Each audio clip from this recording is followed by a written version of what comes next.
Hey folks, just giving a quick little demo here of what it looks like to have NVIDIA RTXDI, which stands for Direct Illumination, running in VR. There's a little sample project that I've added a few little blueprint nodes in to help with.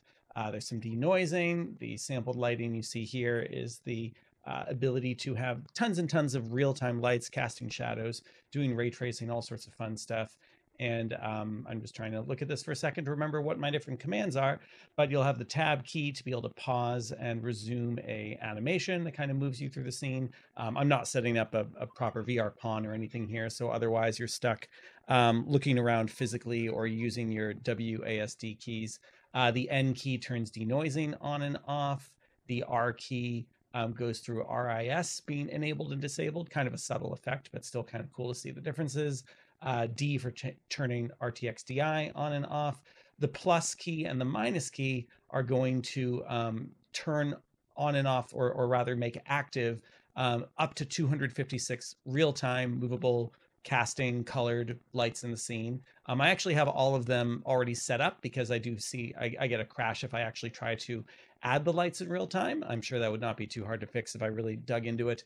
But basically, I have a 256 lights already going, and then we just have the ability to activate them. We only have 6 active at the beginning, and we just add 50 at a time with plus or subtract 50 with negative. I think that's everything. Backslash for just turning on our standard stats. The tab key for, pausing and resuming, and the L key for some basic DLSS stuff, which doesn't make a huge difference in this, but it's still worth having just a few cycles here for off auto quality performance. So let's see what it looks like. This is just in the editor, but you'll see a packaged build version of this. So I'm going to hit play. And here we are, and you can see everything just kind of spinning around. These are those lights, though only 6 of them are active at the moment. I've got a really simple sequence that's looping that just kind of has them move up and down, so you can kind of get a sense of what's going on.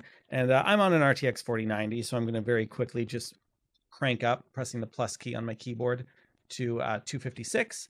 Now you'll notice things look a little bit noisy, and I can turn on the denoiser, but I do notice that you do feel the artifacts of this more in VR than if you're just in 2D. So I'm pressing N there for denoising on. So it does feel a little bit like almost like compression artifacts, the way you would in something like VLC Media Player or YouTube or whatever. But I do have to say the performance here is great. It's running really well. Really smooth. It says that it's only 30 frames a second, but it actually feels like much more than that. Honestly, I never know whether to trust the FPS when I'm in VR, because a lot of times when it says 30, I feel like I can actually go much higher than 30. Here we go. I'm just looking around with the mouse and WASD to kind of fly around, all these randomized lights and everything. It feels really good. I just can't believe these are all real time. What else can I do? I can cycle through a few DLSS modes. The different DLSS settings here have different results.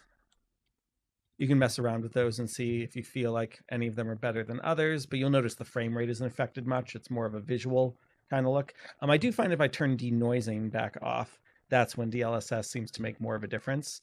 And you can even see, I think this one where we do auto actually looks pretty good.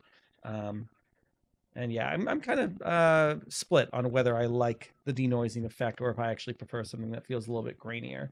Either way, the frame rate's really good. What else do we got? We want to turn NIS off, or sorry, that's denoising. What did I do for NIS? Was it D? Nope, D is the RTX DI. So my frame rate's going to drop to like nothing. And then when I turn it back on, everything will be okay again. There we go. Yeah. And ooh, what was that key? I think it was R. There we go. R for RIS disabled and enabled. So you see you get like a little bit more of a global, really what feels like a global illumination effect when it's enabled, and you really see it when the lights go down into the ground. So I'll try to keep toggling it off and on here for a second to make it more obvious. There we go. Toggle, toggle, toggle. And that's pretty much it. Oh, and I can press tab, of course, to just play through this little animation. Just another great way to kind of move around the scene if you're not too seasick like this in VR, and cycle through a few other settings at your leisure. And what a great little sandbox. Thanks, NVIDIA. Noise on, noise off. Great. There we go. I hope that's helpful, and please enjoy. Till next time. Bye-bye.